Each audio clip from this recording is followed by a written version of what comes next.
कुछ घंटों में डोनाल्ड ट्रंप साहब भारत पे प्यूनिटिव 50% टैरिफ, पीनल टैरिफ्स लगाने वाले हैं।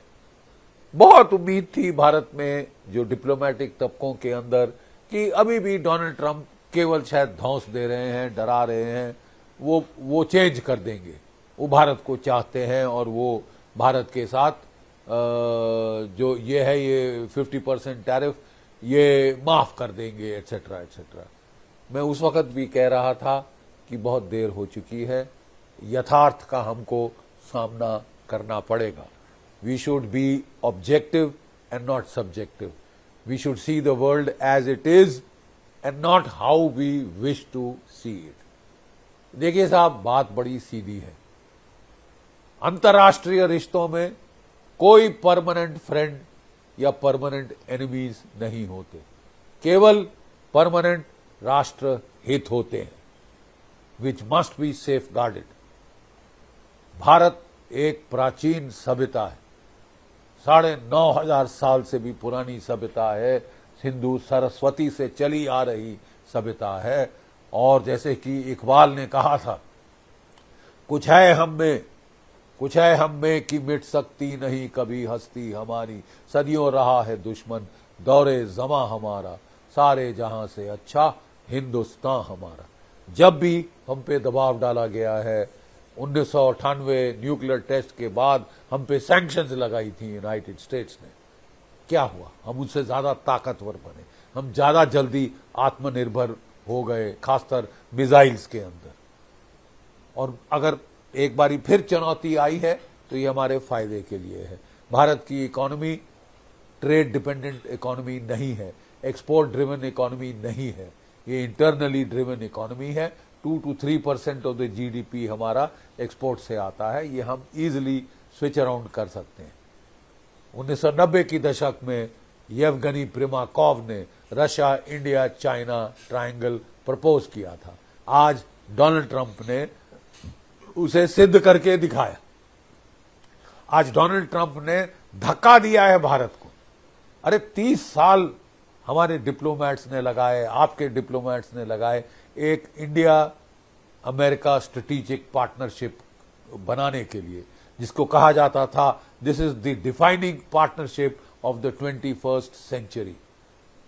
4 अमेरिकन प्रेसिडेंट, 4 अमेरिकन एडमिनिस्ट्रेशन, सब ने जोर लगाया, 4 क्या 5।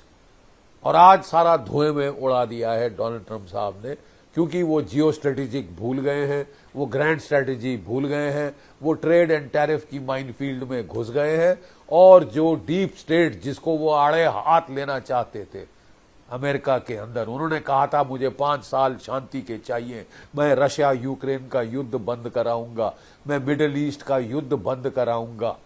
ठीक है साहब, अरे युद्ध बंद कराने नहीं साहब, डीप स्टेट चाहती थी कि हम दुनिया के सामने मार ना खाए, पिटे ना, ड्रॉ हो जाए रशिया यूक्रेन में।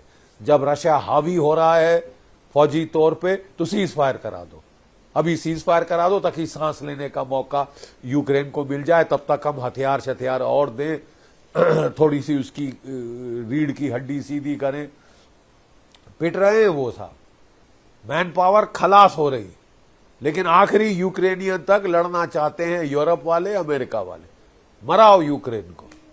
और यूक्रेन के जो नीरो हैं व्लादिमीर ज़ेलेंस्की साहब, उनको ये चीज समझ नहीं आ रही कि मारे जा रहे हैं उनके लोग, उनकी आबादी, क्योंकि वो उचक उचक के औरों की लड़ाई खुद अपने सर लेना चाहते थे। ऐसे लोगों का बहुत नुकसान होता, वो अपने देश का बहुत नुकसान कराते हैं। पाकिस्तान भी इसी पे लगा था, rent out the territory, rent out its armed forces, rent out its people to foreign powers, कि मुझे मुफ्ती का पैसा मिल जाए, लोन मिल जाए, ये मिल जाए, वो मिल जाए, मुफ्ती के हथियार मिल जाए वगैरह वगैरह, जिसमें भारत से लड़ता रह सकूं। इकोनॉमी तबाह हो गई है, फटीचर मुल्क बन गया है। यही हाल यूक्रेन के होने वाले हैं। अब वो लड़ाई के मैदान पे पिट रहे हैं, इसलिए सीज फायर की गुहार लग रही है कि सीज फायर करो, दबाव रोको, रूस का मिलिट्री प्रेशर रोको।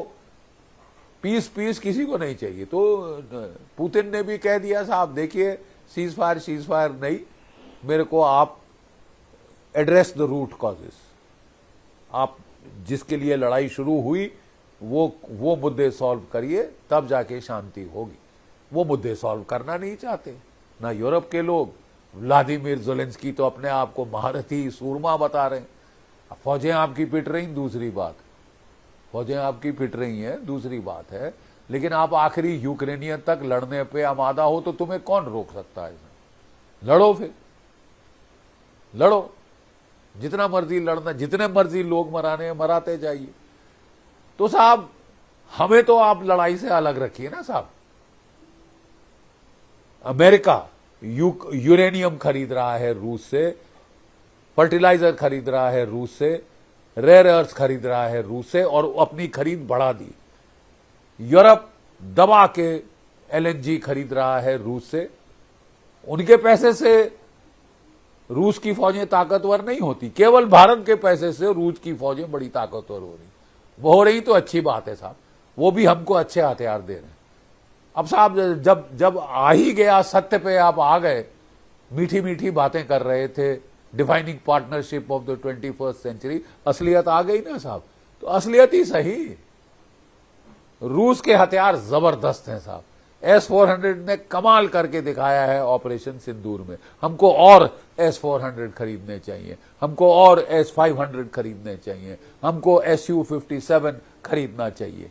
ये जो GE-404 इंजन की जो ड्रामा बना रखा है आपने तमाशा, हमको नहीं चाहिए। 1 बिलियन हमारे पैसे खा गए हो, ठीक है, थैंक यू वेरी मच, हमको नहीं चाहिए। ऐसे जो पीठ में छुरा घोंपने वाले हथियार, ये नहीं चाहिए। आप F-35 बेच रहे थे, अरबों डॉलर हम देते और ये किल स्विच से उसे खलास कर देते। अरे साहब, ऐसे दोस्तों से दुश्मन भले। शत्रुबोध हमें हो गया है, आपकी असलियत हमें दिख चुकी है। डीप स्टेट हावी हो गई है डोनाल्ड ट्रंप पे। जितना भी वो बातें कर रहे थे कि मैं डीप स्टेट की ऐसी तैसी कर दूंगा, डीप स्टेट आपको लड़ा रही है यूक्रेन में, लड़ा के छोड़ेगी, लड़ा रही है मिडिल ईस्ट में। सारी लड़ाइयां खत्म करूंगा, एक नहीं खत्म कर पाए। भारत पाकिस्तान की लड़ाई का पता नहीं क्यों राग अलाप के ये बैठ गए, मध्यस्थता कर रहे थे कि मैं कश्मीर का फैसला कराऊंगा। साहब हमें नहीं चाहिए कोई, हम खुद फैसला करेंगे अपने मुकद्दर का। We are not the 51st state of the United States. We are not about to become a colony of the United States. Bharat एक आज़ाद मुल्क है, बड़ी मुश्किल से आज़ादी मिली है। We value our freedom. We will preserve our freedom. We will preserve our sovereignty.